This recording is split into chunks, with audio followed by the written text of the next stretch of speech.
आज हमारा last day है बैंकॉक में।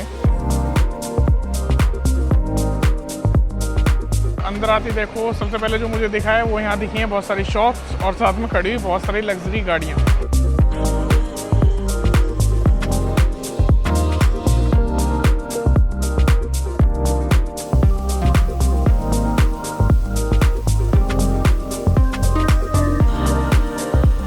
ये है फूड कोर्ट, उम्मीद है पूरा नॉनवेज से भरा होगा ये।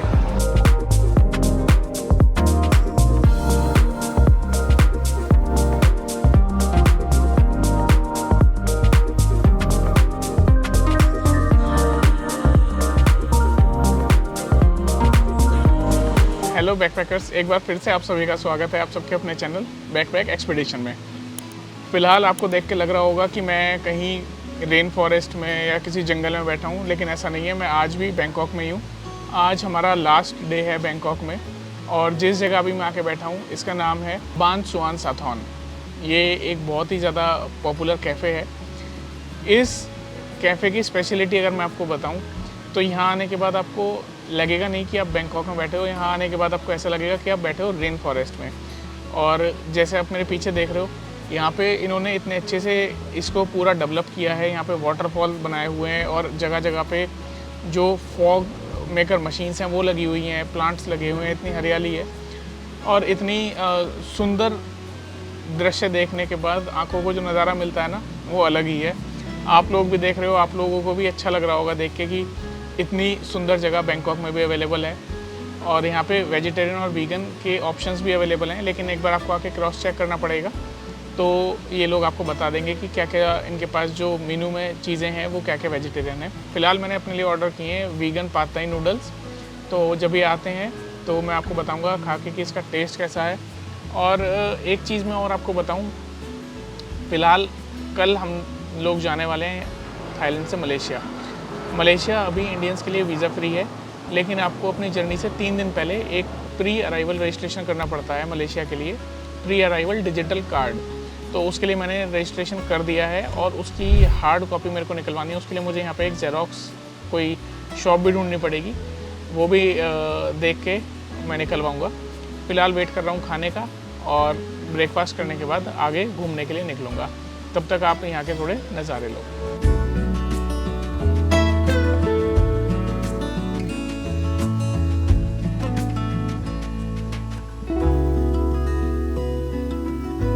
तो मेरे पद थाई नूडल्स आ गए हैं। ये है वीगन और साथ में आपको दिखाऊं, ये जो है ना ये है टोफू।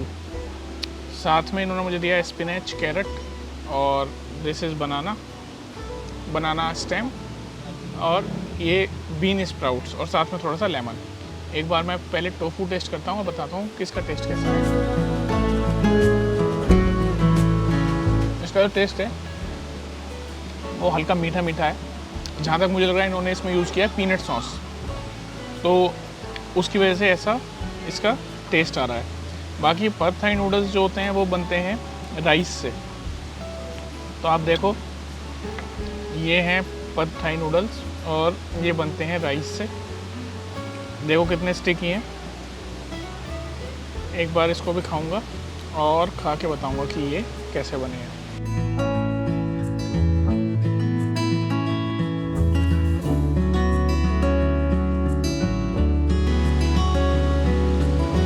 इसका अपना तो कोई टेस्ट नहीं है, लेकिन इस पर जो पीनट सॉस इन लोगों ने यूज़ किया ना वो ओवर पावर कर दी है। और पीनट सॉस पहले मैं कंफर्म नहीं था, अब मैं कंफर्म हूँ कि पीनट और पीनट सॉस का इसमें जम के इस्तेमाल करा है। खाने में अच्छे लग रहे हैं। और इसकी जो कॉस्ट पड़ी है मुझे, ये पड़ी है 250 बात।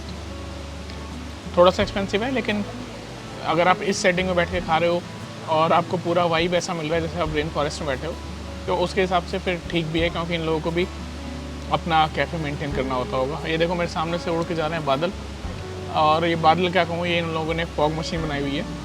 बस फ़िलहाल मैं इसको ख़त्म करता हूँ और साथ में आप लोगों को थोड़ा सा ये कैफ़े घुमाता हूँ।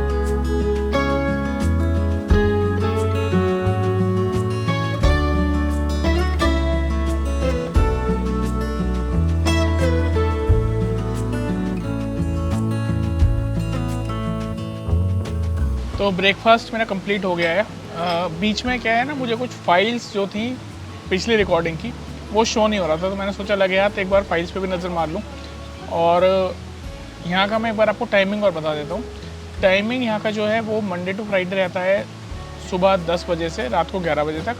और सैटरडे संडे को अगर आप लोग आते हो तो यहाँ का जो टाइम है वो है सुबह 8 बजे से शाम को 5 बजे तक। तो सैटरडे संडे अगर आप आ रहे हो तो इसी का खास ध्यान रखें कि सुबह जल्दी ओपन होता है और रात को जल्दी ही बंद हो जाता है। आज संडे है तो इसलिए मैंने स्पेशली इनसे ये पूछ भी लिया, क्योंकि जो टाइमिंग्स है वो थोड़ा सा डिफ़र करता है मंडे टू फ्राइडे और सैटरडे संडे में।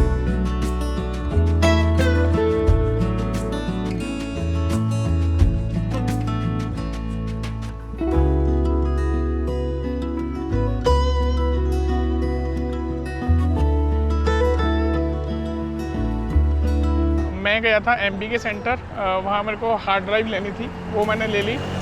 और उसके बाद अब मैं चाह रहा हूँ मसाज के लिए, क्योंकि जैसे मैंने आपको कल रात बताया था कि मसाज मेरी हो नहीं पाई थी, तो अब मैं जा रहा हूँ मसाज के लिए। मेरे होटल के पास ही सिलोम एरिया में एक अच्छा मसाज पार्लर है जिसका नाम है लेट्स रिलैक्स। तो अपने होटल से आई थिंक 5 से 7 मिनट की वॉक रहेगी, तो बस मैं वहीं पे जा रहा हूँ। और आज इतने दिनों में पहली बार मुझे यहाँ धूप देखने को मिली है प्रॉपर। यहाँ की जो रोड्स हैं देखो कितनी साफ़ हैं, कंपैरिजन करा जाए अगर अपने हम दिल्ली में भी, तो जो सेंट्रल दिल्ली है उसमें तो फिर भी हमें इतना साफ़ फुटपाथ और रोड देखने को मिल जाती है। लेकिन धीरे धीरे ट्रांसफॉर्मेशन होगा इंडिया में भी, जब टूरिस्ट और ज़्यादा आने लगेंगे तो हर आदमी जब खुद को सेल्फ रियलाइज़ कराएगा कि हाँ सफाई टूरिज़्म के लिए कितनी ज़रूरी है। बाकी देखो एक यहाँ पे एक और अच्छी चीज़ है कि पेड़ का जो अलाइनमेंट है कितने अच्छे से किया हुआ है। हर 2 से 3 मीटर के बाद एक पेड़ है और इनकी हाइट देखो पेड़ की, इसकी वजह से पूरे फुटपाथ पे छाया रहती है। ये जो पत्तियाँ भी दिख रही हैं 2-4 पड़ी हुई, इसका कारण भी ये पेड़ है। बाकी बहुत वेल मेंटेन्ड किया हुआ है बैंकॉक को।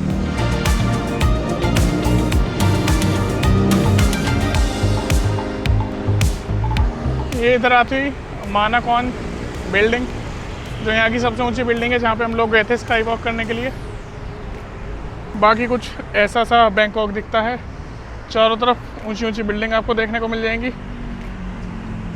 थोड़ा ट्रैफिक देखने को मिलेगा और बड़ी बड़ी गाड़ियाँ, साफ़ सफाई और लोगों का नेचर जो है ना वो काफ़ी अच्छा है यहाँ पे। आपको कुछ ना भी आता हो खापुन खाप बोलो और आपका काम हो जाएगा।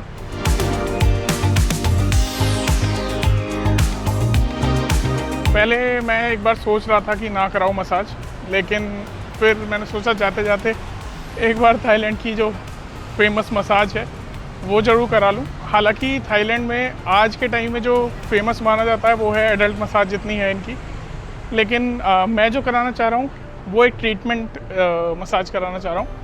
तो ताकि आप लोग अगर फैमिली के साथ आ रहे हैं तो आप लोग भी थाईलैंड की जो मसाज है उसका लुत्फ़ उठा सकें। बस 2 मिनट की वॉक बची है और वॉक करते करते अब मैं पहुंच जाऊंगा अपने स्पा सेंटर। अभी मैं अपने मसाज सेंटर पहुंचा नहीं हूं, लेकिन उससे पहले ही मेरे को ना काफ़ी सारे मसाज सेंटर्स दिखने लगे हैं अलग अलग। तो शायद मुझे लग रहा है ये सारा मसाज का ही एरिया है। बाकी चलते हैं अपने मसाज सेंटर की तरफ। ये मानाकॉन क्यूब ही आ गया है, मानाकॉन की बिल्डिंग, इसी के अंदर वो स्पा है लेट्स रिलैक्स, जहाँ मुझे जाना है मसाज के लिए। और एग्जैक्ट अगर आपको लोकेशन बताऊँ तो इसके जस्ट सामने आप जो देख रहे हो ना, ये है चोंग नॉन्सी BTS स्टेशन, जो इनकी मेट्रो चलती है।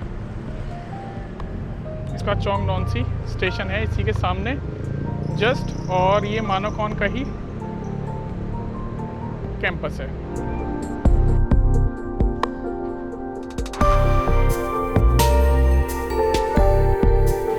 तो मसाज मैंने करा ली है। मसाज का जो एक्सपीरियंस था वो मुझे काफ़ी पर्सनली अच्छा लगा, क्योंकि जो इन्होंने मुझसे चार्ज लिया वो था 500 बात, और जाते ही हम लोगों को वेलकम ड्रिंक्स दी गई। साथ ही साथ इन्होंने मसाज बहुत अच्छे से की, और जिस रूम में हमें पहले लेके गए उस रूम में हमारे पैर वगैरह वॉश कराए, और उसके बाद जाके दूसरे रूम में हम लोगों को शिफ्ट करा। और वहाँ पे काफ़ी सारी रिक्लाइनिंग चेयर्स थी जहाँ पे बहुत अच्छे से इन्होंने मसाज की, लगभग 45 मिनट। मुझे बीच में ही लग रहा था देख के कि बारिश हो सकती है, क्योंकि बहुत ज़्यादा काले बादल हो गए थे और जैसे ही मैं बाहर निकला तो काफ़ी ज़्यादा बारिश हो रही थी। तो मैंने सोचा चलते चलते यहाँ चौक नॉन्सी करके स्टेशन मैंने आपको बताया था BTS का है, तो अब मैं जा रहा हूँ आइकन सियाम मॉल। तो कैब मिल नहीं रही थी कोई, और तो मैंने सोचा जब मैं BTS स्टेशन पे हूँ तो यहाँ से एक काम करता हूँ, BTS लेता हूँ और यहाँ से जाता हूँ सेटॉन स्टेशन, और वहाँ से अगर बोट राइड चल रही हुई तो उस बोट राइड करके मैं आइकन सियाम जाऊँगा, और अगर बोट नहीं चल रही हुई तो मैं जाऊँगा वहाँ से आगे BTS से ही। तो चलो चलते हैं आइकन सियाम मॉल और देखते हैं BTS का पहला सफ़र आखिरी दिन कैसा रहता है।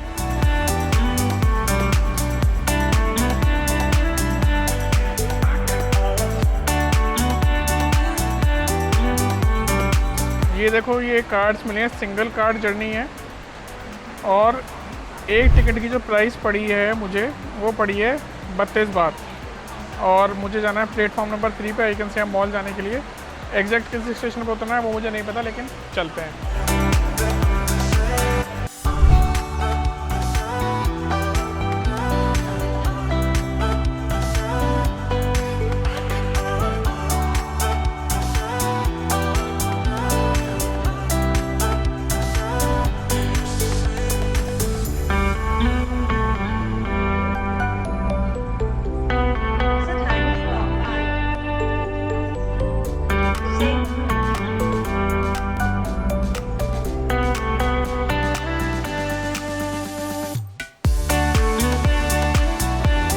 अभी BTS मैंने चेंज किया आइकन सियाम मॉल जाने के लिए। बाहर बारिश है, चाहे तो मैं ले सकता था सेटॉन से बाई बोट भी जा सकता था, लेकिन मैं जा रहा हूँ गोल्डन लाइन जो मेट्रो है इनकी, उससे सीधा icon SIAM mall. Golden line जो इनकी BTS है उसकी और आइकन सियाम मॉल की जो एंट्रीज़ हैं वो आपस में इंटरकनेक्टेड हैं, और यहाँ से मैंने एक और टिकट लिया है 16 बात का।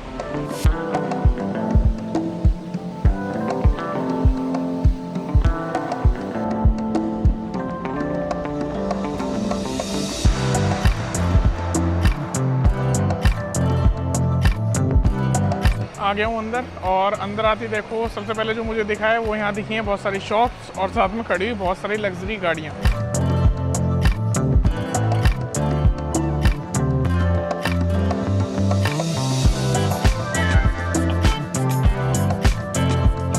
ये देखो शैंडलियर कितना बड़ा।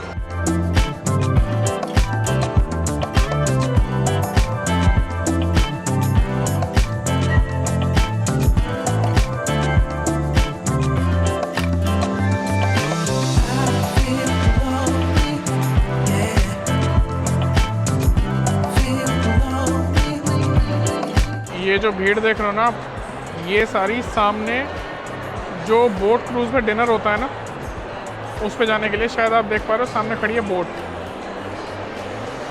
लेकिन मैं वेजिटेरियन हूँ तो मैं तो नहीं जा रहा हूँ, लेकिन जो लोग नॉनवेज खाते हैं वो देखो कितनी लंबी लाइन यहाँ लगा के खड़े हुए हैं। कम से कम नहीं तो इनका शायद वेटिंग, मुझे लगता है आधा 1 घंटा तो वेटिंग ही होगा इनका। ये है फूड कोर्ट, उम्मीद है पूरा नॉनवेज से भरा होगा ये। आइकन सियाम मॉल थाईलैंड का सबसे ज़्यादा लग्जूरियस मॉल माना जाता है, और इस मॉल में ऐसी कोई भी शायद बड़ी ब्रांड नहीं है जो आप यहाँ पे आके ढूंढो और आपको ना मिले। ग्राउंड फ्लोर पे जब आप आओगे तो यहाँ फूड सेक्शन है। वुड को एंग्रेव करके इन्होंने पूरी वॉच बनाई हुई है, और इसके प्राइसेस भी आपको स्क्रीन पे दिख रहे होंगे। तो अगर आप लोग वॉचेज़ में इंटरेस्ट रखते हैं तो ये एक अच्छा ऑप्शन हो सकता है एज अ सोवेनियर थाईलैंड से लेके जाने के लिए।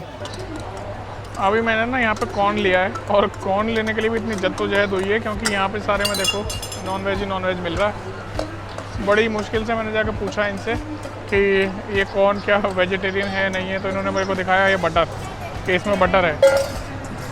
तो फिर मैंने बड़ी इनसे बात की है, और बात करने के बाद मेरे को पता चला इसमें सिर्फ बटर है और थोड़ा सा सॉल्ट है।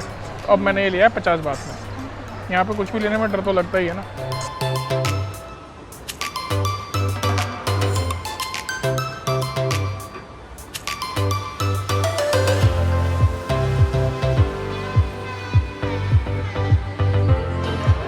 लड़कियों के लिए यहाँ सेफोरा जैसे बड़े बड़े स्टोर भी हैं तो खैर इंडिया में भी, लेकिन यहाँ पे वैरायटी आपको ज़्यादा मिल जाएगी। मुझे तो कुछ लेना नहीं है, लेकिन मैं सिर्फ उनके लिए दिखा रहा हूँ जो फीमेल्स हमारे वीडियो को देख रहे हैं उनके लिए।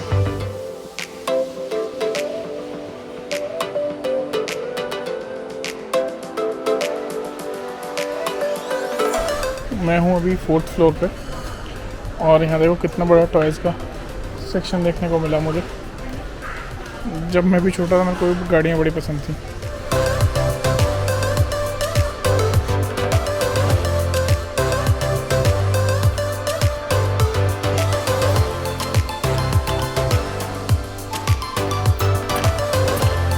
यहाँ पे एक फाउंटेन शो भी होता है जो भी अभी जस्ट ख़त्म हुआ है मेरे नीचे आने पे। और व्यू देखो बिल्डिंग्स का।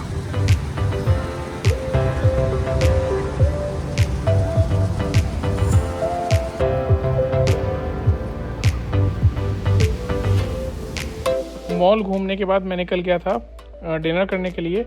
शूट मैंने इसलिए नहीं किया क्योंकि मेरे को मलेशिया का वीज़ा की मैंने जैसे आपसे बात कही थी कि मुझे प्रिंट कराना था, उस चक्कर में मुझे लग गया लगभग 1 से 1.5 घंटा। तब बड़ी मुश्किल से जाके एक इंडियन रेस्टोरेंट में मैंने बात की। उन लोगों ने 50 बात लेके मेरा जो प्रिंट आउट थे वो मुझे निकाल के दिए। हालांकि फिर जब मैं अपने होटल पहुंचा उनसे मैंने होटल रिसेप्शन में बात कर दी।